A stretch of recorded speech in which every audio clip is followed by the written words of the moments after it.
Hello दोस्तों। तो दोस्तों अगले सब्जेक्ट की बारी है। अगला सब्जेक्ट है सॉलिड मैकेनिक्स। तो दोस्तों सॉलिड मैकेनिक्स, जिसको हम स्ट्रेंथ ऑफ मटेरियल के नाम से भी जानते हैं, ये काफी इंपॉर्टेंट सब्जेक्ट है जब हम सिविल इंजीनियरिंग की बात करते हैं। तो ठीक है, क्योंकि यही ऐसा सब्जेक्ट है जो हमें आइडिया देता है कि गिवन लोड के हिसाब से बीम के ऊपर कितना लोड लगेगा, बीम के अलग अलग सेक्शन के ऊपर कितना मोमेंट लगेगा, बीम के अलग अलग सेक्शन पर शियर फोर्स कितना लगेगा। ठीक है, और इसके अलावा भी अगर आपको बेसिक जो मटेरियल्स जो यूज हुए हैं आपको कंस्ट्रक्ट करने के अंदर, बीम को कंस्ट्रक्ट करने के अंदर, कॉलम को कंस्ट्रक्ट करने के अंदर, जो लोड अप्लाई हो रहा है उसकी बेयरिंग कैपेसिटी, जो डिफ्लेक्शन आपको रिफ्लेक्ट करेगा, ठीक है, आपके जो बीम वगैरह होते हैं लोड की वजह से क्या होता है, डिफ्लेक्शन होगा, तो वो सारी चीजें आपकी आती है सॉलिड मैकेनिक्स, जिसको हम स्ट्रेंथ ऑफ मटेरियल के नाम से भी जानते हैं। Solid mechanics strength of material exam point of view से भी काफी इंपॉर्टेंट है। अगर हम गेट की बात करें, so you can expect 6 to 8 marks of question from solid mechanics portion. ठीक है, 6 से 8 मार्क के क्वेश्चन यहाँ पर आप एक्सपेक्ट कर सकते हो। नाउ अनलाइक अदर सब्जेक्ट्स, दूसरे सब्जेक्ट्स के अंदर तो क्या था भाई, आप थियोरी पढ़ो, फॉर्मूला याद रखो, क्वेश्चन अप्लाई करो, बात खत्म। ठीक है, आपके जो फॉर्मूला है उसी के ऊपर से क्वेश्चंस आएंगे, और वहां पर क्रिएटिविटी इतनी ज्यादा नहीं थी अदर सब्जेक्ट की बात करें तो। लेकिन ये सब्जेक्ट के अंदर खास करके strength of material, structural analysis है, ये सारे सब्जेक्ट के अंदर बहुत सारे क्रिएटिव क्वेश्चन पूछे जा सकते हैं, क्योंकि यहाँ पर बहुत एक लॉन्ग स्पान मिल जाता है क्वेश्चन पूछने वाले को, क्योंकि यहाँ पर जितने भी क्वेश्चन होते हैं ना, वो एक पर्टिकुलर फॉर्मूला के बेस पे ऊपर नहीं है। मतलब मान लो कि बेंडिंग मोमेंट, तो भाई बेंडिंग मोमेंट का एक पर्टिकुलर फॉर्मूला थोड़ी है, force multiply by distance, but force multiply by distance तो आप किसी भी सेगमेंट पर लगा सकते हो। ये मान लो कि आपका है बीम है, दो फिक्स बना लिया, ये फिक्स को मैं सिंपली सपोर्टेड भी कर देता हूँ। ठीक है, सिंपली सपोर्टेड भी कर सकता हूँ, ये फिक्स को मैं एक सिंपली सपोर्टेड और एक फिक्स को एक फिक्स कर सकता हूँ, कैसा भी बीम बना सकता हूँ, कैसी भी लोडिंग कंडीशन दे सकता हूँ, पूरा यूडीएल दे दूं, पूरा यूडीएल के साथ कुछ मैं पॉइंट लोड दे दूं, पॉइंट लोड के साथ कुछ मैं मोमेंट अप्लाई कर दूं। ठीक है, और कोई भी सेक्शन के ऊपर मोमेंट पूछ लूं, शियर फोर्स पूछ लूं। ठीक है, तो इसके अंदर यानी खास करके जो ऐसे सब्जेक्ट होते हैं, स्ट्रेंथ ऑफ मटेरियल है या स्ट्रक्चरल एनालिसिस है, ऐसे सारे सब्जेक्ट्स के अंदर आपको क्रिएटिविटी वाले क्वेश्चन मिलते हैं, और जहां पर क्रिएटिविटी वाले क्वेश्चन मिलते हैं वहां पर आपका मेन फोकस होना चाहिए अंडरस्टैंडिंग के ऊपर। यहां पर आप थियरी याद नहीं रखोगे चलेगा, है ना भाई, यहां पर आपको कोई नहीं पूछने वाला कि थियरी क्या है, कैसे बेंडिंग मोमेंट को एक्सप्लेन करो, ऐसा कोई नहीं पूछेगा। आपको कोई नहीं पूछेगा कि प्योर टॉर्सन को एक्सप्लेन करो, आपको कोई नहीं पूछेगा कंबाइंड स्ट्रेस को एक्सप्लेन करो। No, explanation not required, competition की बात कर रहा हूं। बट यहां पर आपको इसको अप्लाई करना पड़ेगा, न्यूमेरिकल सॉल्व करने पड़ेंगे with help of understanding. Understanding के साथ आपको न्यूमेरिकल सॉल्व करने पड़ेंगे, अंडरस्टैंडिंग के साथ आपको यहाँ पर क्वेश्चन सॉल्व करने पड़ेंगे, और अंडरस्टैंडिंग होगी तभी आप आंसर दे पाओगे, क्योंकि क्रिएटिविटी यहाँ पर बहुत ज्यादा है। तो स्ट्रेंथ ऑफ मटेरियल यानी कि सॉलिड मैकेनिक्स और स्ट्रक्चरल एनालिसिस के लिए मेरी हमेशा से स्टूडेंट को यही सजेशन होता है कि try to understand the concept. याद नहीं रहा कोई प्रॉब्लम नहीं है, याद नहीं रहा कोई प्रॉब्लम नहीं, बट अंडरस्टैंड होना बहुत ज्यादा जरूरी है। अंडरस्टैंडिंग के हिसाब से ही आप नए क्वेश्चन कर पाओगे। मतलब ये एक मान लो कि अब जियोटेक्निकल इंजीनियरिंग की बात करें, ठीक है, तो जियोटेक्निकल इंजीनियरिंग का अगर रेफरेंस है तो उसके अंदर एक पर्टिकुलर फॉर्मूलाज है, बेरिंग कैपेसिटी के पर्टिकुलर फॉर्मूलाज है, वो फॉर्मूलाज के अंदर टर्म चेंज नहीं होने वाली, वही टर्म रहने वाली। ये अलग बात है कि केसेस अलग अलग है, ठीक है, वो फॉर्मूला के अंदर जो टर्म रहने वाली है वो वही रहने वाली है, बस उसकी वैल्यूज अलग अलग है। बट यहाँ पर ऐसा नहीं, यहाँ पर आपके पास बीम भी हो सकता है, आपके पास बीम भी हो सकता है, ठीक है, आपके पास बीम भी हो सकता है, आपके पास फ्रेम भी गिवन हो सकती है, आपके पास फ्रेम भी गिवन हो सकती है, आपके पास आर्चेस भी गिवन हो सकती है, कुछ भी गिवन हो सकता है यार, कुछ भी। तो आपको फिर उसका कुछ भी जो गिवन है वहां पर आपको पूछा जा सकता है, combined stress, bending stress, shear force, bending moment, column है तो वहां पर कॉलम के रिलेटेड, ठीक है, और डिफ्लेक्शन तो आपका सभी के अंदर आएगा, slope and deflection, theta and delta की वैल्यू। तो इसलिए मैं हमेशा से बोलता हूं कि अभी अगर आपने स्टार्ट नहीं किया या स्टार्ट कर भी दिया है और क्वेश्चन नहीं सॉल्व हो रहे तो उसके पीछे मेन रीजन होगा अंडरस्टैंडिंग। और अगर स्टार्ट नहीं किया है और स्टार्ट करने वाले हो तो ध्यान रखना from day one you have to understand each and every concept और उसको कॉन्सेप्ट को अंडरस्टैंड करने के बाद उसको अप्लाई भी कर दो ताकि ये पता लगाया जा सके कि आपने जो समझा है आप उसको अप्लाई करना भी जानिए। ठीक है, चलिए तो सॉलिड मैकेनिक्स के बारे में ब्रीफ हमने ये देख लिया कि भाई कंसेप्ट तो अंडरस्टैंडिंग वाले चाहिए ही चाहिए। दूसरी बात कि यहाँ पर वेटेज के रिलेटेड भी हमने बात कर लिया, 6 to 8 मार्क्स का वेटेज यहाँ पर पूछा जाता है। सिंपल स्ट्रेस एंड स्ट्रेन की बात करें तो कितना क्वेश्चन आता है कितना नहीं आता, अब उसके ऊपर डिटेल में डिस्कस करते हैं लास्ट 10 साल में कितना पूछा गया है। तो सिंपल स्ट्रेस एंड स्ट्रेन के रिलेटेड क्वेश्चंस होते हैं बट बहुत ज्यादा क्वेश्चन नहीं होते, थोड़े थोड़े 1 मार्क्स के क्वेश्चन जनरली ज्यादा पूछे जाते हैं। Strain energy in impact load के रिलेटेड आपको दिख रहा होगा ज्यादा क्वेश्चन अभी नहीं पूछे गए। हाउएवर इसलिए ज्यादा क्वेश्चन नहीं पूछे गए क्योंकि यही सेम टाइप के कॉन्सेप्ट जो है वो अदर मेथड से सॉल्व किए जा सकते हैं, इसलिए यहाँ पर आप इसको कंसिडर नहीं कर सकते या कर सकते, दोनों बात एक ही है। मान लो कि आपको डिफ्लेक्शन फाइंड आउट करना है, ठीक है, डिफ्लेक्शन फाइंड आउट करना तो आप स्ट्रेन एनर्जी मेथड से भी डिफ्लेक्शन फाइंड आउट कर सकते हो। आपके पास कास्टिंग लिनो मेथड है वो भी आप डिफ्लेक्शन फाइंड आउट कर सकते हो। आपके पास इंटीग्रेशन मेथड है उससे भी डिफ्लेक्शन फाइंड आउट कर सकते हो। आपके पास मोमेंट एरिया मेथड है उससे भी डिफ्लेक्शन फाइंड आउट कर सकते हो। आपके पास कॉन्जुगेट बीम मेथड है उससे भी आप डिफ्लेक्शन फाइंड आउट कर सकते हो। इतनी सारी मेथड्स है तो उसमें कहीं ना कहीं किसी एक मेथड के साथ तो इनजस्टिस हो ही जाएगा, है ना। वैसा ही कुछ यहाँ पर भी है।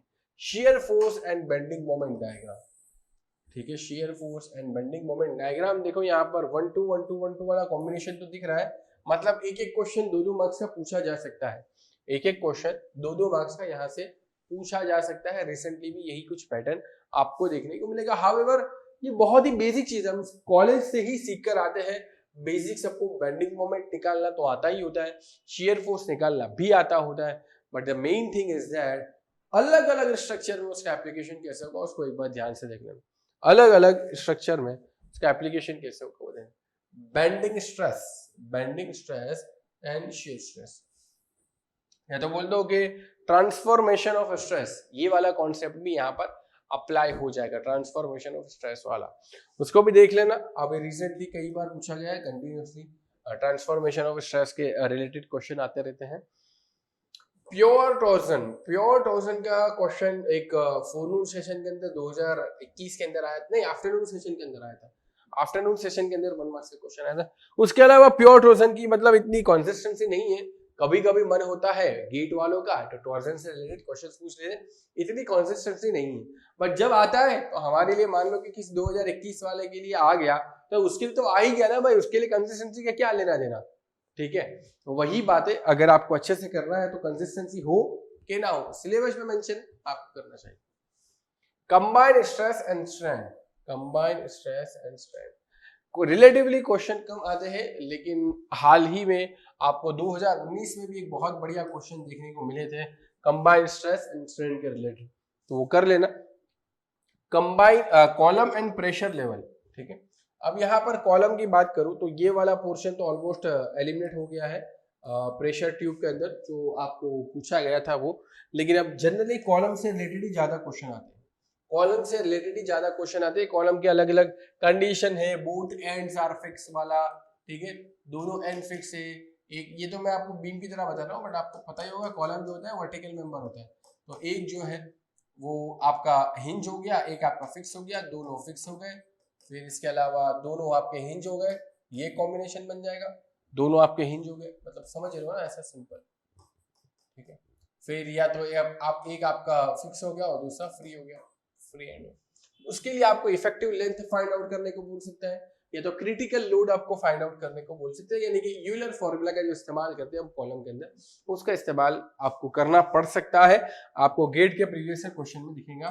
एंड स्लोप एंड डिफ्लेक्शन तो दोस्तों यूनिवर्सली एक्सेप्टेड है कि जब भी structural analysis strength of material की बात आएगी तो स्लोप एंड डिफ्लेक्शन तो वहां पर आएगा। मोस्ट इंपॉर्टेंट टॉपिक अगर मैं कहना चाहूँ तो मैं डेफिनेटली स्लोप एंड डिफ्लेक्शन को ही बोलूंगा, स्लोप एंड डिफ्लेक्शन।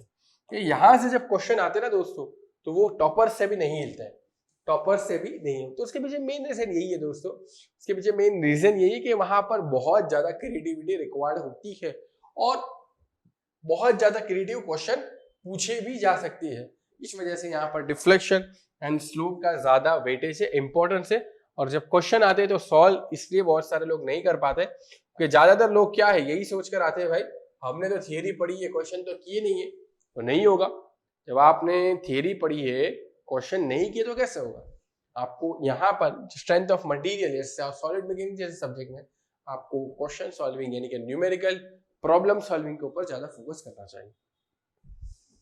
दोस्तों बात करें सिलेबस के अंदर क्या कंटेंट है सॉलिड मैकेनिक्स के अंदर, तो बहुत ही सिंपल कंटेंट है। जैसा कि हमने शुरुआत में भी डिस्कस किया वैसा ही है, bending moment and shear force in statically determinate beams. अच्छी बात है कि आपको सिर्फ और सिर्फ स्टैटिकली डिटरमिनेट बीम्स के ऊपर ही फोकस करना है, स्टैटिकली इनडिटरमिनेट बीम्स के ऊपर फोकस नहीं करना है, जिसके अंदर रिएक्शन डिटरमाइन की जा सकती है या जो स्टैटिकली डिटरमिनेट की कैटेगरी में आता है। ये इसको हमने अच्छे से डिस्कस किया है। कब?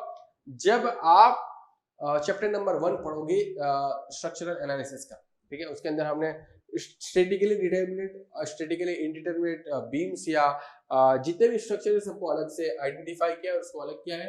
वहां पर degree of kinematic इनडिटरमिनेसी, degree of dynamic इनडिटरमिनेसी, वो सारी चीजें हमने वहां पर फाइंड आउट भी की है। ये स्टैटिक इनडिटरमिनेसी, काइनेमेटिक स्टैटिक इनडिटरमिनेसी वहां पर फाइंड आउट की है।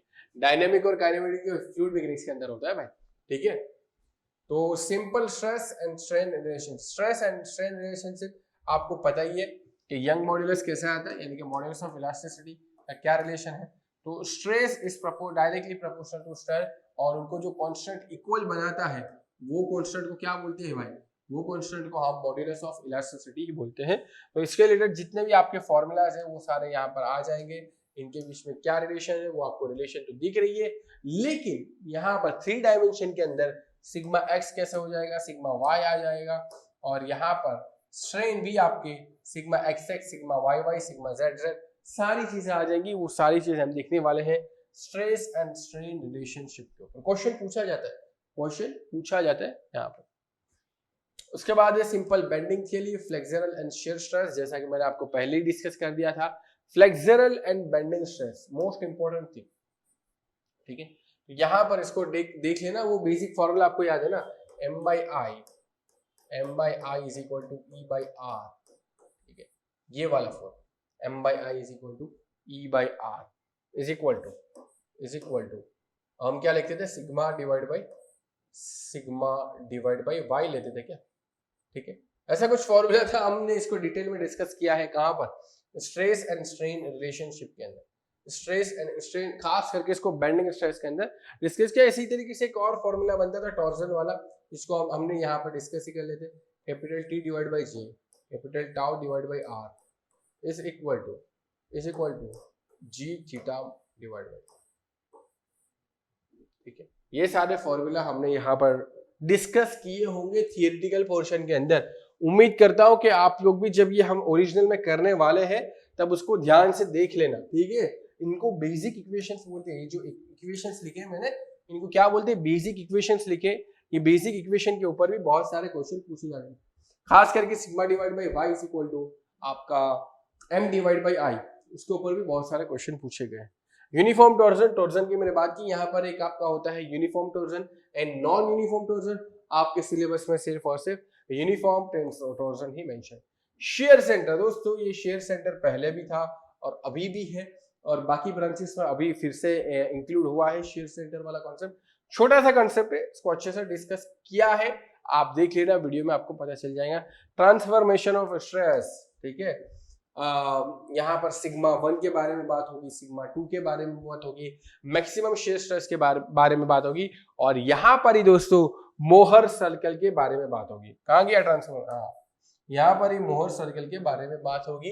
ये मोहर सर्कल जो हमने जियोटेक्निकल के अंदर भी देखा, वो सॉलिड मैकेनिक्स के अंदर भी अप्लाई होता है, और दोनों के अंदर उनके अपने अपने advantages, sigma 1 sigma 3, maximum principal stress, minimum principal stress, वो हम देखेंगे, ठीक है। मैक्सिमम शेयर स्ट्रेस का क्या फॉर्मूला है और वो कैसे डिफाइन किया जाता है, वो कौन से एंगल पर डिफाइन होता है, थीटा पी क्या है, थीटा एस क्या है, क्योंकि थीटा पी और थीटा एस के रिलेटेड क्वेश्चन पूछा गया था गेट 2019 के अंदर, 2 मार्क्स का क्वेश्चन है। Buckling of column, column buckling के अंदर यूलर फॉर्मूला ऑब्वियस बात है, हमने शुरुआत में भी डिस्कस किया इससे पिछले वाली स्लाइड में। बकलिंग वाला फॉर्मूला भी दोस्तों काफी इंपॉर्टेंट है, वही मैंने 4 कंडीशन बताई थी आपको, fix fix fix hinge hinge hinge and fix unfree, ठीक है। वो चारों कंडीशन के ऊपर बकलिंग फॉर्मूला आपका अलग अलग बनाया जाएगा। Combined and direct bending stress, combined and direct bending stress, bending stress के related and combined and direct bending stress मतलब आपका यहाँ पर बेंडिंग स्ट्रेस भी आ गया, आपका डायरेक्ट स्ट्रेस भी आ गया। इन दोनों को कॉम्बिनेशन करते हैं तो आपके लिए क्या वैल्यू निकल कर आती है मोमेंट की, वो सारी चीजें हम combined and direct bending stress वाले पोर्शन में, बस इतना ही है, बस इतना ही है सॉलिड मैकेनिक्स के अंदर। लेकिन दोस्तों ये इतना ही अगर आप ढंग से कर लो तो बहुत अच्छी बात, बहुत बड़ी बात, इतना ही आपके सिलेबस में दिया गया है सॉलिड मैकेनिक्स वाले पोर्शन में। बट ऑब्वियस बात है, जैसा कि मैं हमेशा बोलता हूँ, इतना दिया गया मतलब इतना नहीं कि भाई इतना कर लिया आपका वो, इसके अंदर से सब टॉपिक्स भी बहुत सारे हैं, कुछ सब टॉपिक्स तो अपने यहाँ पर एग्जाम्पल लेके भी समझेंगे, तो वो सब टॉपिक्स को अच्छे से करना, उसके रिलेटेड खास करके क्वेश्चन करना, एंड आपको कोई रोक नहीं सकता अच्छा रैंक लाने से। देखते हैं दोस्तों अगला सब्जेक्ट।